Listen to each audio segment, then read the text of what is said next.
Hello and welcome to episode 45 of A Grand Tour with my great-great-granddad. My name is Ed Hill, and if you're tuning in again, thanks very much. I hope you're enjoying the podcast so far.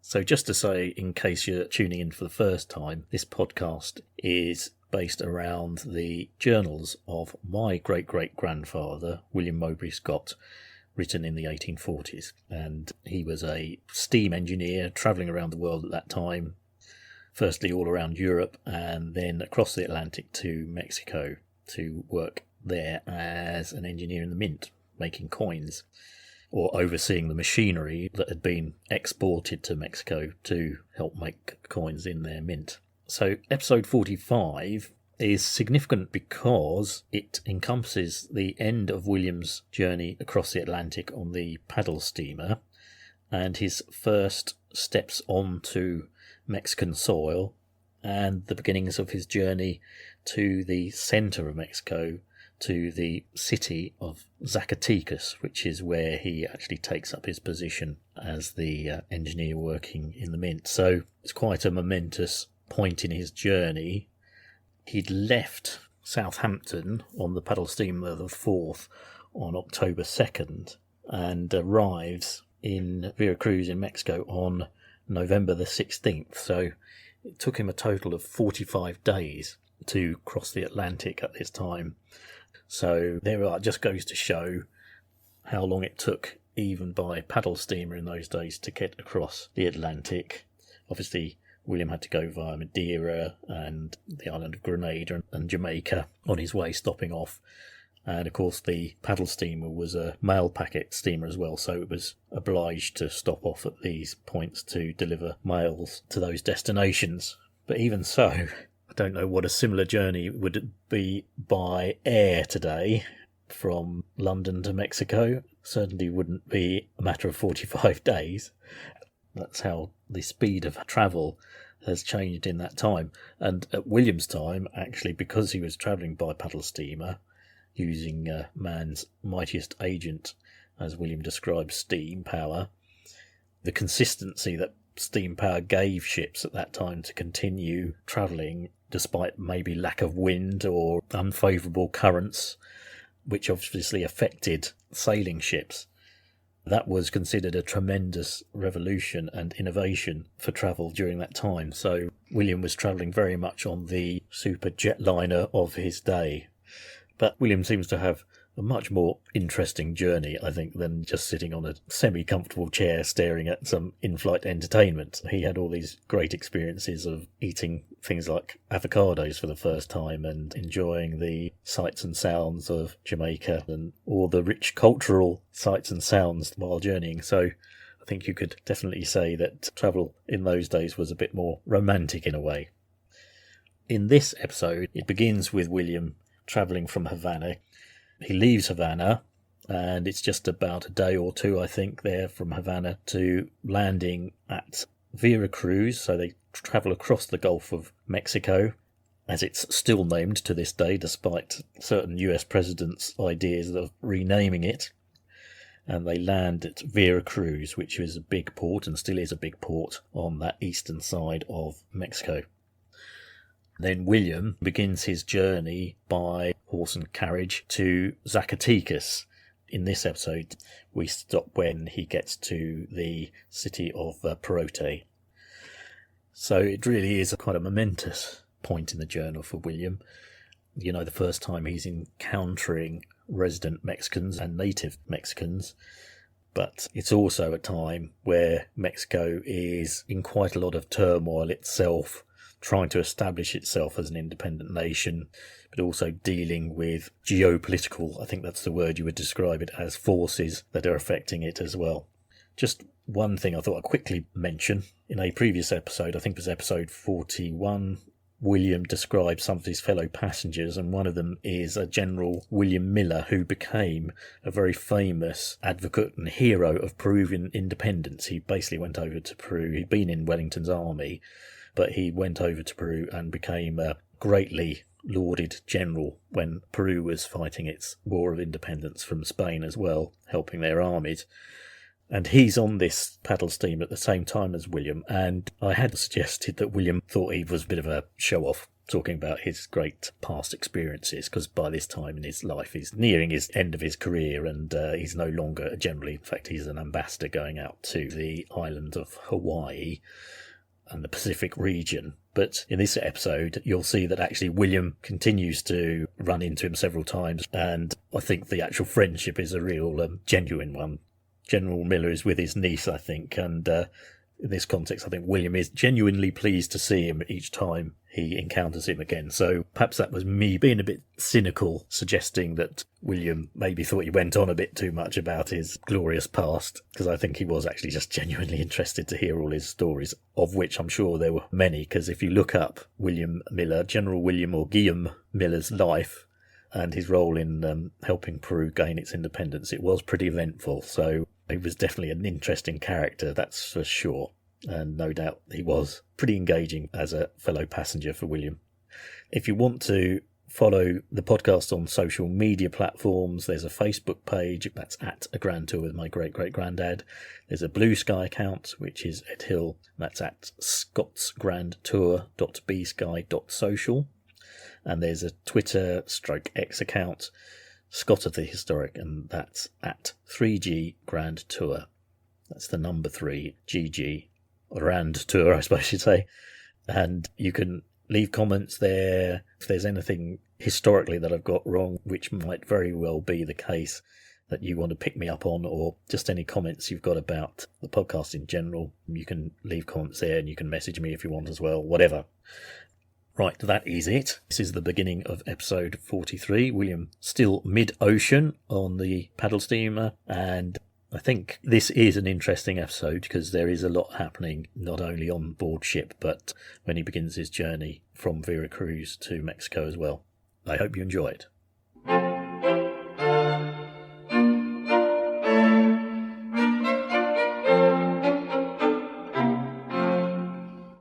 9 p.m. I have witnessed this evening one of those grand phenomena of nature which are only to be seen in low latitudes, such as the ones we are now traversing. In the Gulf of Mexico, when the moon is about to be full, she appears to rise from the ocean of very large size and of deep red colour, and such has been the case this evening.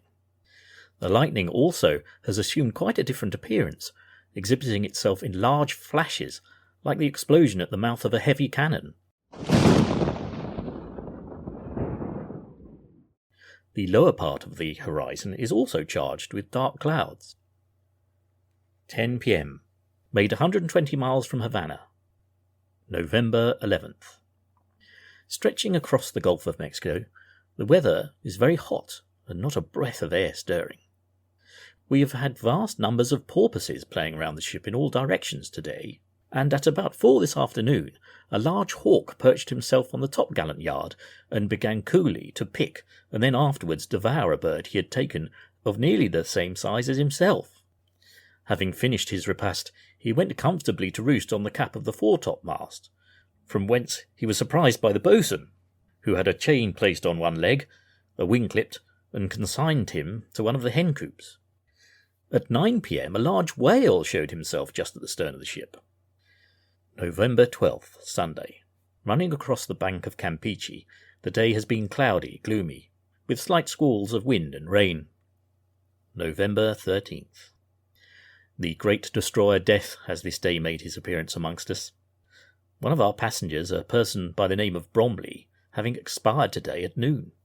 The complaint, fever, having exposed himself too freely to the sun and night air in the island of Jamaica. At 3 p.m. his body was committed to the deep. I have attended many funerals, but I have never experienced emotions of so solemn a nature as I did on this occasion. I have looked into the grave of a parent, a wife, and a child, but even then I felt not as I did this day. There, though, the body was deposited in the ground, and hidden from my sight. And still there was a mark, a memorial, where I could visit the spot to know again if I wished. But here, in the midst of the wild and trackless ocean, the body is plunged into the deep, and not the slightest memorial remains. The body, sewed in a hammock, is placed upon a grating on the sponsons, or a space behind the paddles, and covered with a flag. both the grating and flag being lashed to the ship. The burial service then commences, and at the words, "We consign his body to the deep," the end of the grating is lifted, and the sullenly... So sullenly is an antiquated word for the alone one, or the lonely one. I suppose you could say the sad individual, something like that, I suppose, but yeah, the alone one. And then the sullenly plunges into the sea and sinks to the bottom, a couple of shot being put in the hammock for that purpose. There was something peculiarly mournful also in the circumstances. He was a man of strong and robust form, and had previously been out 5 years in Mexico, and was returning for the purpose of being married and settling there, having been to England for some property he had left in the country, and we were already within sight of the shore when he expired. This was the means of casting a universal gloom over the ship. The weather was also in the same predicament, dark and lowering, a heavy swell rolling, and the wind frequently blowing from all points of the compass in the space of half an hour. So I just thought I'd stop here at this quite moving moment, really, when William's talking about this poor Mr. Bromley being buried at sea. Firstly, it is rather tragic, isn't it, that he'd very nearly made it to Mexico when this happened. And also, I imagine there must have been some underlying condition for his death. I mean, being overexposed to the heat and sun of Jamaica, certainly, well, you can die of heat stroke, but I imagine this was a few days after they'd left Jamaica. So I imagine there was some other health issue there that actually led to his death. But of course, in those days, knowing what the medical condition would have been, and he knowing if he had some sort of medical condition, it just wouldn't have been known. I remember when I first read this, actually, it did come to me as a bit of a shock in a way, the way William reacts, saying that, you know, he's seen a parent buried and a wife and a child, but he was moved more on this occasion. Firstly, later on, there's an additional page of the journals where William gives a brief outline of his family history, and I think, sadly, it was his first wife who died, and I think 2 children died. But of course, in those days, that really wasn't that uncommon. But I obviously take the point he's making about there being some sort of burial in the ground where you can have a gravestone and a place to visit, and the situation being different at sea. It did make me think a little bit about burial at sea and what's involved. Obviously, it's often done out of necessity, really. You know, you're out in the middle of the ocean, you've got no other option other than to let the body decay and become, let's say, putrid and attacked disease and all sorts of things. So there's a necessity to do it, obviously, often.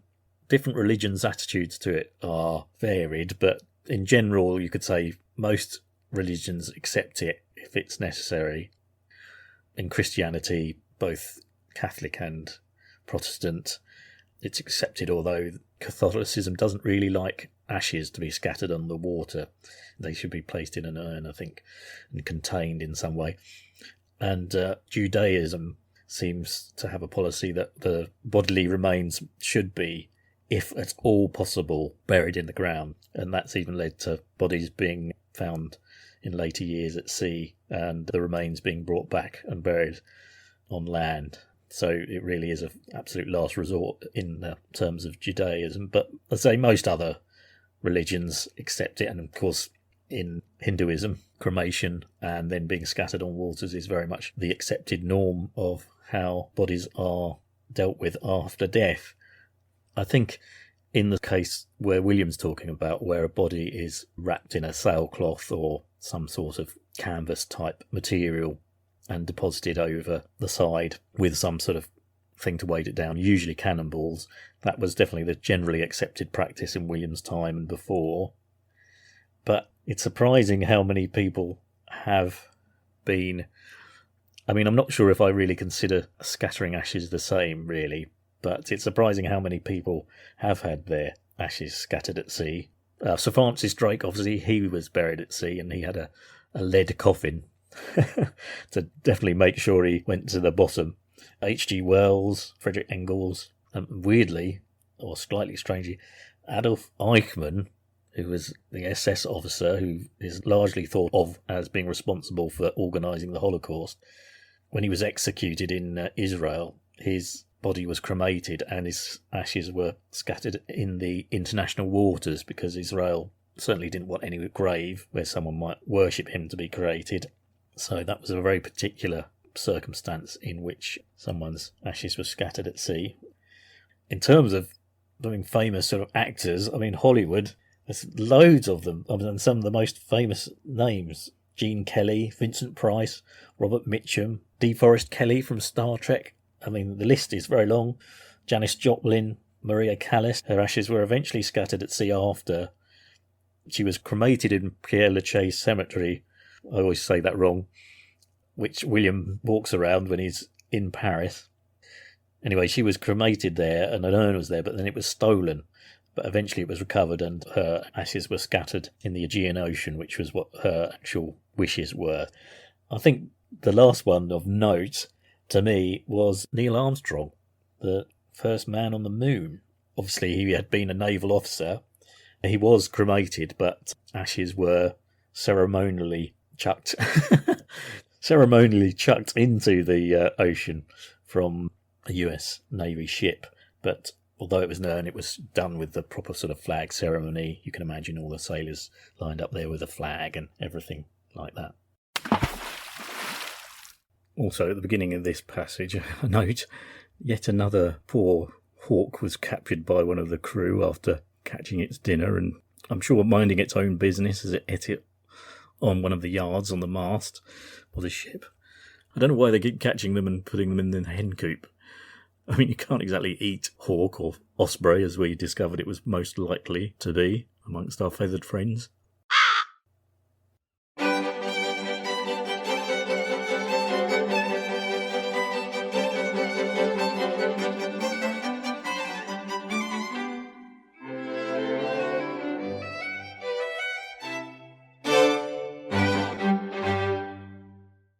November 14th, and the last day at sea, for at daylight the lofty mountains of Mexico was plainly visible, the peaks of the highest of them covered with eternal snow. At the meridian we could discern the city of Veracruz from the deck, and at 2:30 p.m. came to anchor betwixt the castle of San Juan de Ulua and the city. Immediately on our arrival an officer came on board to examine our passports, and also the bill of health of the ship, having done which we were at liberty to go on shore when we pleased. Then began the bustle of getting up luggage from the hold, and getting into the boat, and bidding adieu, and so forth. The agent of the Anglo Company, being also the agent of the Mail Company, was one of the first on board, and having presented my papers, he undertook to send a boat for myself and my luggage, but the boatman having so much business that it was 5 o'clock before it arrived, so that I took my dinner on board, along with General and Miss Miller, Mr. and Mrs. Edgerton, and being the last dinner we had on board, the wine circulated pretty freely in drinking to each other's health and prosperity, and when the moment of parting did arrive, I took leave of the officers with considerable reluctance, and in 10 minutes afterwards set my foot on the continent of America. Immediately on landing, I proceeded to the house of Messrs. Mackintosh & Co., and from thence to the English Hotel, where I met with a number of my countrymen, and spent the evening pretty comfortably off. November 17th. The city of Veracruz, where I am located for the present, is the capital of the department of that name, and the principal port of the Republic on the Atlantic. It was formerly noted for its riches and opulence, and has always taken a leading part in the different political revolutions that this country has undergone within the last 30 years. It was near to this city that Cortes landed on the 21st of April, 1519. The place at that time was denominated Chalchicuan, and the first town that was founded after the landing of the Spaniards was Villarica, 3 leagues from Zempoala. The city of Veracruz was founded by the Marquis of Monterroy in 1615. In 1683 it was taken by some Dutch pirates under Laurent de Graaf and destroyed after they had pillaged both it and the surrounding country. Veracruz has at various times undergone many calamities. In 1821 it was assaulted and taken by the troops of the Republican Party. In 1822 it underwent an attack from the Royalists. From the 25th of September 1823 to the 23rd of November 1825 it was bombarded on 3 occasions by Spanish troops in possession of the castle of St. Jean de Ulua. In 1832 it underwent another siege from what was termed the Ministerial Troops, and in 1838 it was blockaded for a considerable period and then bombarded by the French. General Santa Anna, so that's Antonio López de Santa Anna, who was often president of Mexico, and he's a very big political figure in its history, so you'll hear quite a lot about him in future episodes. General Santa Anna, the president and commander-in-chief of the Army of the Republic, commanded the defending army in person, and by the very last shell the French fired, a splinter struck and carried away his right heel, so that he was obliged to have the limb amputated.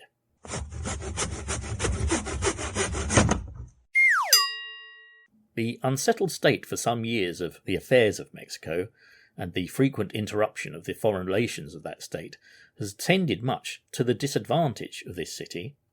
In 1802, the export and imports amounted to the sum of $82,047,000, and at this time they do not amount to a fourth part of that sum. The business of the port is entirely in the hands of the English, Americans, and Germans. There is not a single mercantile house in Veracruz belonging to natives of the country. The general form of the city is two long streets running parallel to the shore, and a number of others crossing them at right angles. In the city centre is the great square of Plaza de la Constitution, on one side of which is the town hall, a large building with a lofty tower at one corner, and behind it is a very pretty marketplace, scarcely finished, and adjoining the latter is the mole or pier for landing goods. Here is the water gate, custom house, guard, and different municipal offices. These buildings are not finished, though they have been in hand several years. The city is walled round, but is a place of no strength, and is surrounded by dry barren sands, that at some portions of the year do not show the smallest signs of vegetation. The streets are wide and well paved with commodious footpaths, and the houses are of stone, which is procured by dredging from the bottom of the sea. They are of all large size, and in consequence of the great heat of the climate, made as airy as possible. You pass from street to street by a large archway into a square courtyard, surrounded by balconies from which the different apartments open. There is very little glass, the windows being chiefly trellis work, and having balconies next to the street. It is very warm, even now, with plenty of mosquitoes. But May and June are the hottest months, and also the most unhealthy. From what I can ascertain is the yellow fever, which is more fatal to the natives of the interior than it is to the Europeans, with the exception, apparently, of Frenchmen. A Scotchman who has resided at Veracruz told me that he firmly believed it was owing to both parties living so much on a vegetable diet. He believed good, nourishing food and temperance in drinking being an excellent preservative against this, as well as a great many other diseases. The city of Veracruz has 7 churches and convents, the whole of them being very respectable edifices, and a hospital for females, also 2 military hospitals, a small arsenal barracks, etc. The government or departmental palace has at one period been a fine building, but at present standing is much in need of repair, and there is very evident marks of the French bombardment in 1838. The castle of Saint-Jean-de-Allure is situated about 1,000 yards from the walls of the city. It is an entire rock, and is considered by the Mexicans as a pretty strong place. But the Frenchmen in 1838 battered the forts before their ears, as the Yankees say, in less than half the time. On the inside, next to the city, the rock rises so perpendicular that the ships can lie close into the walls. There is also a lighthouse at one corner of the fort with revolving lamps. The Mexican Navy generally lays here, and at the time of my landing it consisted of some 2 or 3 brigs, the Montezuma, a steam frigate built and fitted out in the Thames about 3 years ago, another that was formerly in the Liverpool and Dublin trade, metamorphosed into a frigate and christened the Guadalupe, and the old City of Dublin steamer, formerly in the Liverpool and Glasgow trade, metamorphosed in the same way and with a crackjaw kind of name that I can neither pronounce nor write. These, with a few gunboats, comprise the whole of the Mexican Navy. Population of Veracruz, 3,000. Latitude, 19 degrees, 11 minutes, 52 seconds north. Right, going to stop here again at this point in the journal just to describe Veracruz harbour and particularly this castle known as the Castle de Saint-Jean de Allure, or Castle of Saint-Jean de Allure. Now, this is a fortification that's in the entrance to Veracruz Harbour. It's virtually an island, sort of just off the main part of the coast, and it was built by the Spanish around the 1500s. It's a large walled fort whose perimeter goes right down to the sea. It's a little bit like the harbour in Malta, Valletta, which has similar walls that go right down to the sea. Anyway, the Castle of St John de Lure is a similar sort of structure, and over the years, as William describes, it was captured and recaptured by various countries and nations and privateers and people who, for some reason, wanted to utilise its military advantages. But I just thought I'd talk about the French bombardment that William mentions, because it was just a few years before he's there. So it was in 1838 to 1839. And it's rather strangely referred to as the Pastry War. And it basically comes down to the fact that after Mexico won its independence from Spain, it was still a pretty lawless place, and there was a lot of unrest going on and a lot of riots, and it was not very well managed in a lawful way. But there were, as was the trend here, foreign traders, investors, and people who moved to Mexico to make money. And amongst them was a French baker called Monsieur Romontel. And he had a shop in a town near Mexico City that he claimed the Mexican officers had walked into, stolen all his goods and looted its contents. And before that, they refused to pay the bill that they owed him anyway.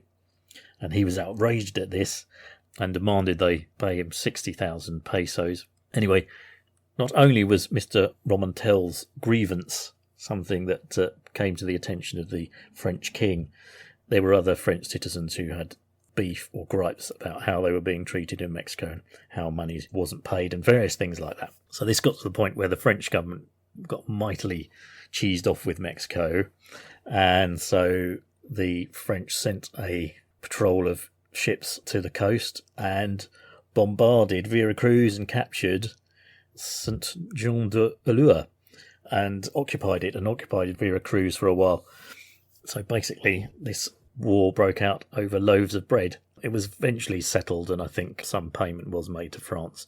I think British got involved and kind of acted as arbiters between the two, and a satisfactory conclusion was made. But I just thought I'd mention as well, because he is mentioned earlier on, this President Santa Anna, who, as I said before, he's kind of like Mexico's equivalent of Bismarck. He just becomes this very, very significant figure in the early history of Mexico. He's president on and off many times. He's a very significant person in the country's history. But he'd retired when this quarrel broke out between France and Mexico. He came out of retirement to help the Mexicans fight the French. And as William said, in the last shot, his leg was basically shot off by a cannon. I've actually heard it described as grape shot. Anyway, his leg was so badly shot that it had to be amputated. And apparently his leg was buried with full military honours, which sounds like a very Mexican thing to do. There's a lot of grandeur over, I would say, quite small things. Perhaps I shouldn't say that, but anyway, his leg was buried with full military honours, but more importantly, it then gave him the opportunity to spin his heroics to the Mexican public as much as he could and win popularity amongst Mexicans, which did no harm to his later political career. So that's why it's of note, this incident where his leg got shot off, because it would have important political implications later. But Veracruz, being on that coast of the Gulf of Mexico there, was a very important, and still is an important, port for Mexico. So it was often the subject of attack from whoever Mexico's enemies happen to be at any particular time. Now, of course, it is important, Veracruz, from William's point of view, because it is the first time that he steps onto the shores of Mexico, on Mexican territory. So his first impressions, I suppose, are important. And as he describes it, it has many, many Europeans there trading. In fact, I think he says there aren't any actual local Mexican companies trading there. It's all either American, German, or British. So again, that paints a picture of how targeted Mexico was by foreign countries as a place to try and make money. And also, he talks of it being very hot and there being lots of mosquitoes and the yellow fever being bad. And this weird theory that the Scotsman has about how the natives and Frenchmen are most liable to suffer from yellow fever due to their diet of mainly vegetables. And that if you eat a good meat and protein-heavy diet, you're less likely to succumb to it. Obviously, that's nonsense. The problem was that yellow fever is spread by mosquitoes, and it did ravage, actually, both natives and Europeans when it was there. So I don't think there was any truth in it affecting French people more than any others. And yellow fever's origins actually seem to have started in Africa. So unfortunately, it was a result of the slave trade that it spread to South America and the Caribbean. And of course, sadly, it was one of those diseases that did have a terrible impact on the local native community because of the fact that their immunity was not used to it. So it did have devastating effect on those populations. But as I think we discussed before, in some of Napoleon's campaigns in this area of the world, the yellow fever was partly responsible for his defeat. So you could argue it's also another reason why French progress in occupying parts of America also came to an end around this time.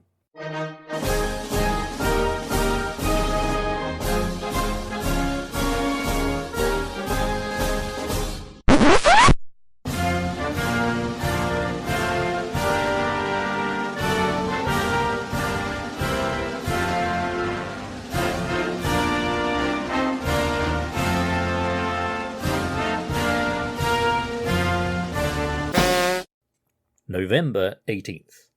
Left Veracruz this evening at 10:30 in a diligence, a heavy lumbering vehicle holding 9 inside passengers and 1 outside. It was drawn by 8 mules. In consequence of the diligence that had preceded us having been robbed, we had an escort of soldiers to accompany us. The first 3 leagues of the road lay along the seashore in a deep, heavy sand, and in many places passing through shallow creeks. The road afterwards struck through a deep forest until we arrived at the city of Santa Fe, which is nothing better than a collection of thatched huts. Here we changed our mules, and partook of some excellent coffee and brandy. Our road still lay through a deep forest, and certainly was one of the most rascally roads that ever a wheeled carriage travelled over. November 19th, Sunday. This morning at 9 we reached the town of El Ponte Nacional, and stopped there for breakfast. Just before entering this town, the scenery is very grand. There is a large river flowing at the bottom of a deep valley, and the rocks and mountains rise to a great height, and in the most abrupt and grotesque forms, assuming the resemblance of castles and churches, etc. This valley is crossed by a noble stone bridge, erected during the period when Mexico was a colony of Spain, and it is a very fine work for the age in which it was executed. From this place our route lay alternately through forest and over gently swelling hills, giving us now and then a glimpse of the summit of the Cordilleras, and above them all, towering, was Mount Orizaba, with its conical peak covered with the snows of ages. About noon we changed our mules at a considerable village, and possessing a church, the first I had seen since leaving Veracruz. Most of the inhabitants along this line of road are Indians, and their huts to a European appear the most wretched habitations imaginable. They merely consist of a few posts stuck in the ground, and patched with reed, and the sides being filled with bamboo, and merely forming a sort of paling. It's another word for fencing. The whole of the internal furniture consists of a few cooking utensils and mats, or skins for sitting or laying. chairs and tables being considered by them as needless superfluities. In the neighbourhood of the towns and villages, the land was enclosed and cultivated, and I noticed some very fine crops of maize and barley. The other parts, which I may term forest land, swarmed with cattle, horses, and mules in a half-wild state, but in most excellent condition. The last place where we changed mules was an estate belonging to Santa Anna, the President of the Republic, and it is most delightfully situated on the slope of a gently swelling hill, a small river running at the bottom. The country, as far as the eye can reach, and that is several miles, is broken into wood and lawn, covered with the most verdant turf, and bearing a strong resemblance to an English nobleman's park. In some places, one wide-spreading tree would throw a grateful shade around it, and in other places they would be in a cluster of half a dozen, and then again the close forest would spread away for miles. Beautiful flowers and fragrant shrubs spread around you on every hand. This estate that William visits was actually called Manga de Clavo, and it is actually quite a famous place in Mexican history because it was Santa Anna's country retreat, and when he was not president and had retired from Mexican political life, which was a constant on-off thing because he was, I think, president on and off 6 times, this was where he would return to collect his thoughts and revive his energies, I suppose you might say. And it was also, when he had his leg shot off, it was temporarily buried here before being buried with proper military honours in Mexico City. After leaving this place, a paved road led us to Jalapa, at which place we arrived at 5 in the afternoon. November 20th. Jalapa, or Jalapa, is a considerably large place containing, I believe, about 6,000 inhabitants. It is situated at the foot of an extensive range of mountains. The streets are very unlevel and paved in the most wretched manner, the roadway sloping towards the centre where there is a deep channel. Very few of the houses are more than 1 story in height. The best houses have a court in the centre, in the midst of which stands a fountain, which has a very refreshing effect in the hot season. There are 5 churches and 2 convents. 2 of the churches are of considerable size, but not being able to gain admission, I cannot speak as to their interiors. The outsides are very plain and also very dirty. There is one large square at the upper part of the town called Plaza de la Constitution, which is chiefly used for exercising the soldiers, of whom there is a very large number here at present. And I must say, such a set of poor, dirty, ragged, half-starved creatures they were. I am confident never seen in any other country. The neighbourhood contains some exceedingly fine prospects, but the principal recommendation of this town is its extreme healthiness, a great number of invalids resorting to it from all parts of the country. From the woods in the vicinity, the celebrated purgative medicine jalap, so well known in Europe, is procured. The native Indians are the only persons who know how to obtain it, no European having been able to penetrate the secret.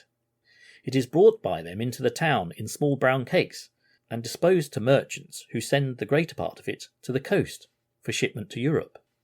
Okay, this seems another good place to stop for a couple of reasons. Firstly, we were talking before about how sort of lawless Mexico was. It's interesting that William mentions at the beginning of his journey in this diligence that they have to be accompanied by soldiers because the previous one had been robbed by bandits. And this will be a minor theme that continues throughout his time in Mexico, that you do have to be on the lookout for being accosted on the road when you're travelling around Mexico during this time. In fact, William himself takes up the sword, as it were, to protect himself against any incident like that later on. But the reason I wanted to stop here was to talk about a couple of things that William mentions. The first is Orizaba Mountain, as he calls it, or Pico de Orizaba. I have to admit I hadn't heard of this, but it's actually the tallest mountain in Mexico, and it's actually the 3rd highest in North America. It's actually a dormant volcano. It looks rather like Mount Fuji in a way. It's got that classic volcano look with the peak covered in snow. In fact, I think it's similar again to Mount Kilimanjaro as well, which is also another dormant volcano, which is very, very tall. In the native Aztec language, it's called the White Mountain because obviously it's permanently got this snow-topped peak to it. It's described as being dormant, not extinct, so the last time it erupted was in the 19th century, but it could happen again, I suppose.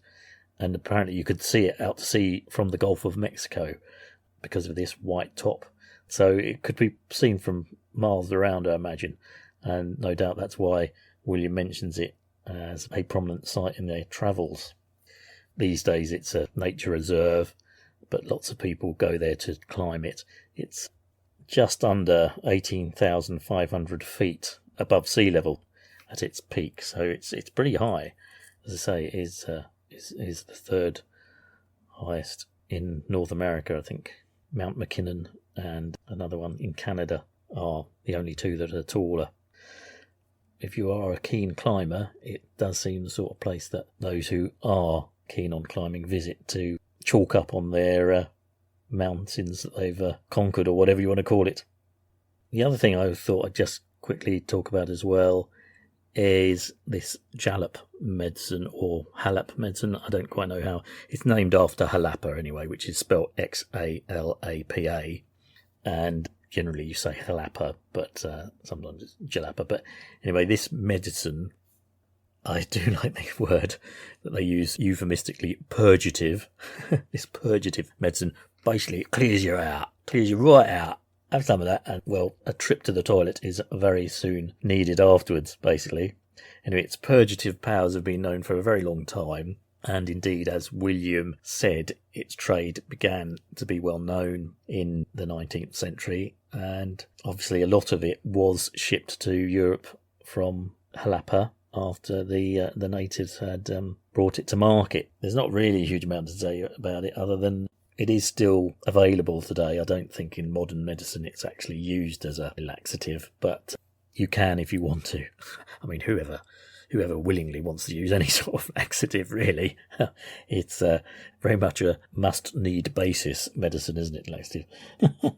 But there you are. If you are in need or seeking a natural way of, shall we say, clearing out the passages, or I don't know, purging one's innards, then halap, if you can get it, or chalap, is available as a natural remedy these days.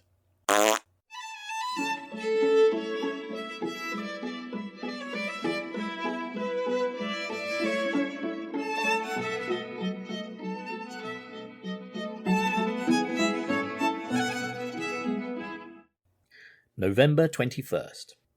Went on horseback to Banderillo for the purpose of inspecting a quantity of machinery belonging to the Anglo-Mexican Company. Experienced very great kindness from the Señoras Godot, whose charge I was. I stopped and dined with them, and then wandered amongst the orange groves and up the sides of the mountains, gathering the most splendid wild flowers and roses, and returned to Jalapa in the evening. November 22nd. Went again to Banderillo for the purpose of completing the inspection of the machinery. After this, went with a friend, Mr. Johnson, to the village of Alontepec, situated most romantically amongst the mountains, and having a very pretty church. There had been a wedding that morning, and in our ride we fell in with the bridal party. There were several pretty girls, their heads tastefully decorated with garlands of roses and other flowers. There is a most splendid waterfall in the immediate vicinity of this village, but on account of the nature of the roads, this delightful and picturesque place is but little known, and certainly to those unacquainted with the mountainous regions, the roads are anything but pleasant. The Mexican horses are, however, the most tractable, safe and patient animals of their species in existence. Returned to Jalapa to dinner, where I had the pleasure of meeting General Miller, whom I had left at Veracruz, and in the company of half a dozen Englishmen, the evening was spent very comfortably. November 23rd. Went to visit a large cotton manufactory belonging to a Mr. Walsh, an Englishman, and situated in a romantic valley about a mile from Jalapa. It is driven by a water wheel of 39 feet in diameter and 10 feet abreast. It is conducted in admirable style in every respect, and at this time business is so brisk with him that they are at work day and night, a great part of the work being done by boys and girls. Mr. Walsh, with due regard to morality, but does him honour, never allows the sexes to mingle. the girls attending the machinery from 6 in the morning till 5:30 in the evening, and the boys the corresponding hours of the night. Mr. Walsh has gone to an immense expense in building a dam to contain the water, and in forming the sufficient reservoir with sluices and all the requisites appertaining thereto. He has also built himself a most beautiful house in the English manner, at a short distance from the manufactory. November 25th. Left Jalapa by diligence this morning at 9:30 for Perote. The road from Jalapa to this place lays considerably on the ascent, indeed in some places so much so that we had to ascend the mountains in a spiral direction. The first place where we changed horses was a considerable village called San Miguel el Soldado, immediately on leaving which the road is very steep and winding. At one part we came suddenly on an immense waterfall rushing down the side of the mountain with great force and most tremendous noise. Above the fall the stream appears to be closely pent up and swelling to a considerable height, and then precipitates itself down the face of a rock 60 or 70 feet deep. And now we get one of William's poems. Full swift it dashes on the rocky mounds, where through a shapeless break the stream resounds. As high in air the bursting torrents flow, as deep recoiling surges foam below. Prone down the rock whitening sheets descend, and viewless echoes ear astonish rends. Far seen through rising mists and ceaseless showers, the hoary cavern wide surrounding lowers. Still through the gap the struggling cascade toils, and still below the horrid cauldron boils. So back to the prose. The clouds of spray arising from the descending waters assume, when enlightened by the beams of the sun, all the brilliant beauties of a rainbow. The force and boiling of the waters at the bottom of the fall has excavated several caverns in solid marble, and broken the rocks into the most fantastic and abrupt shapes. Here the mineralist and the botanist might wander with much satisfaction, the stratification of the rocks and the many curious plants that clothe them furnishing numerous objects to gratify their researches. At other times we could see the lofty peak of Orizaba towering above all his compeers. Throughout the day the scenery was of sublime and gigantic character. Lofty mountains, deep forests, rugged rocks, and then the immense plain of Perote, in the centre of which stands a large castle of that name, built by the Spaniards to defend the town, and guard the 2 passes that cross the plain. This immense plain, which is not less than 20 miles in length, and at an elevation of 9,000 feet above the level of the sea, is remarkably fruitful, producing an abundance of wheat, maize, and barley, and is the best cultivated district I have yet seen in this country. We also changed horses at Las Vegas and Cruz Blanco, both considerable villages, and arrived at Perote at 5 in the evening. Right, I'm going to stop here with William reaching Perote. In that section of the journal, the moment that really stands out to me and just demonstrates the change in attitudes and looking back on this world from now to see the huge change in conventions of work and labour and of industry. And of course it's this section where William visits Mr. Walsh and his cloth manufactory, and William talks about the use of the children there for labour, and there's absolutely no judgment of this in any way being at all wrong, and the most primary concern is that the boys and girls shouldn't mix. So it's not the fact that they're doing 11.5-hour shifts day and night, girls during the daytime and boys at night.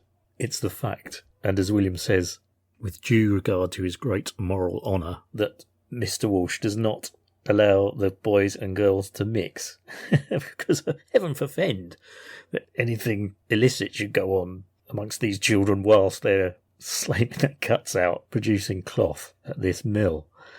It's one of the moments where, you can't exactly be proud of your ancestors and their history, and this is one of them. There are quite a few other moments where one has to just accept that this was the attitude of the time.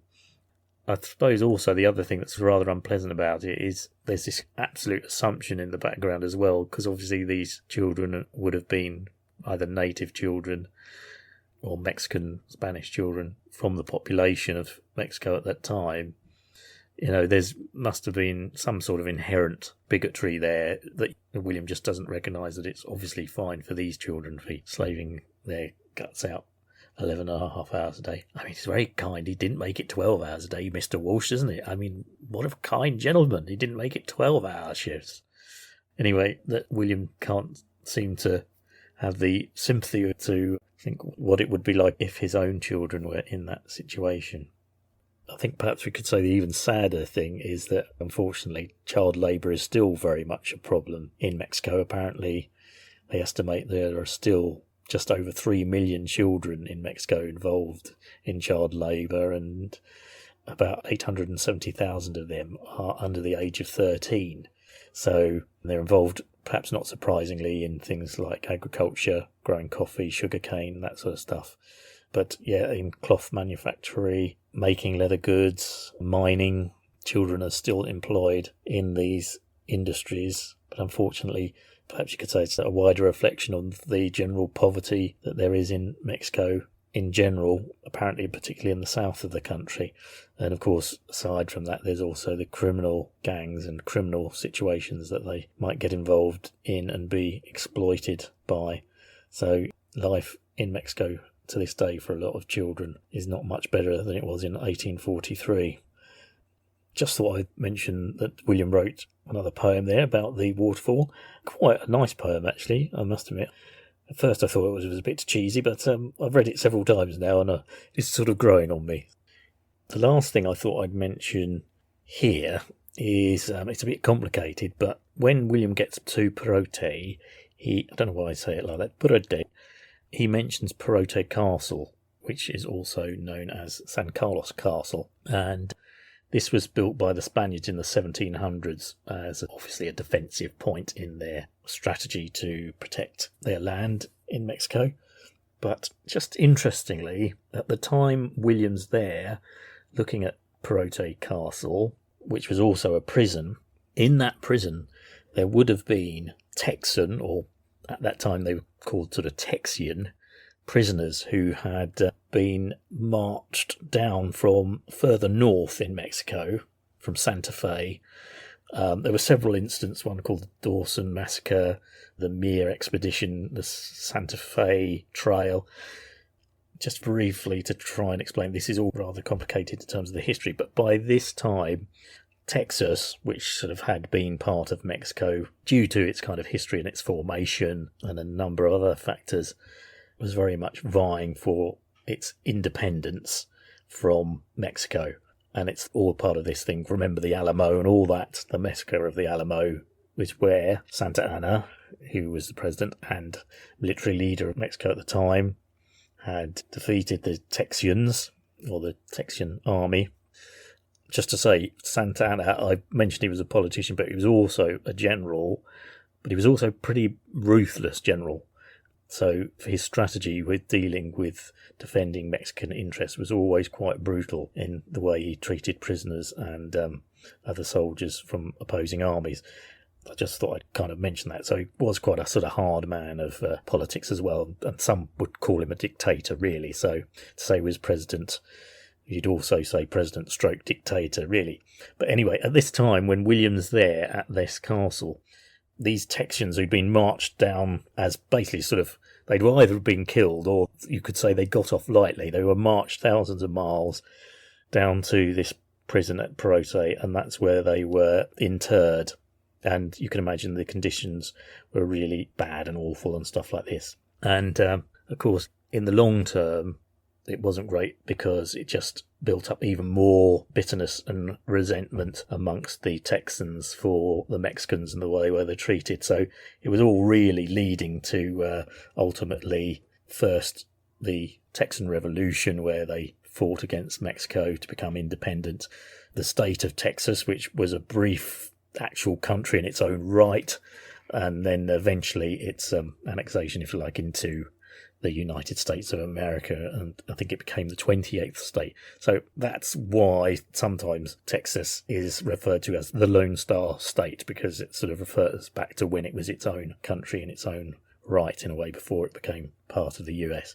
But at that time, because they were imprisoned there from 1841 to 1844, there would have been prisoners in that Perote castle who were being kept captive by the Mexican government, Santa Anna and all that. And, of course, later on, when William is in Mexico, this eventually is just one of the other factors that leads ultimately to the war between Mexico and the United States. So this was a contributing factor, really, or another point where it sort of started it all off. And, of course, in the third journal, William writes extensively about that war because he's there while it's happening.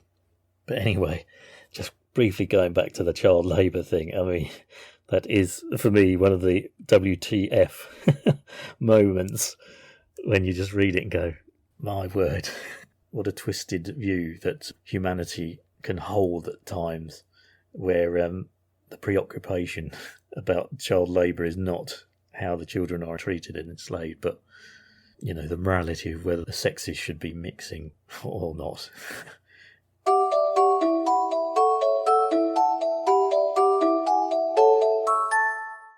Right, that's the end of episode 45. William's got to Perote, so this is a good point to finish. I think that episode is really interesting because there's a couple of moments in there where I think it really emphasises how things have changed and the huge, I don't know whether you call it advances, but let's be honest, better world that we probably live in today compared to the 19th century. The first one is the death of poor Mr. Bromley on the paddle steamer. You know, he was just literally probably hours away from getting to his destination of Mexico. But something like that seems to come on quite suddenly. And as I said, there was no real explanation for it other than he exerted himself too much when he was in Jamaica and taken in too much sun. You know, the knowledge of medicine was so much basic in those days, and, you know, a real lack of, I would say, valuable insight into what caused ailments was available. And so death was just much more of a common day experience, I suppose. I wouldn't quite say William talks glibly about the death of his former wife and child, but he does, I suppose, paint a picture of it as all being part of life's rich tapestry, to use a cliche, but also this one is marked out by the exception of it being at sea, which of course he wouldn't have experienced before. And then of course the other major thing is this just attitude towards child labour and children working in a cloth mill for nearly 12 hours a day, and absolutely no comment or judgment on the morality of that, just accepting it as that's how the business owner should make his money, you know. Yeah, of course use child labour. And lastly, it's not such a major thing, but obviously William is in a country that is inherently a little bit more dangerous, certainly, than when he was in Europe and in the UK. Bandits on the road in Mexico who would come and rob you were quite a common occurrence, so there's just a general, slightly more dangerous atmosphere and situation in this new country for William.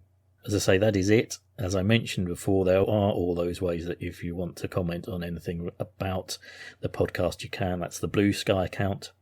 That's Ed Hill, and that's at scottsgrandtour.bsky.social. The X or Twitter page, that's Scott of the Historic. That's at 3G Grand Tour, the number 3G Grand Tour. And the Facebook page, which is at Grand Tour with my great-great-granddad.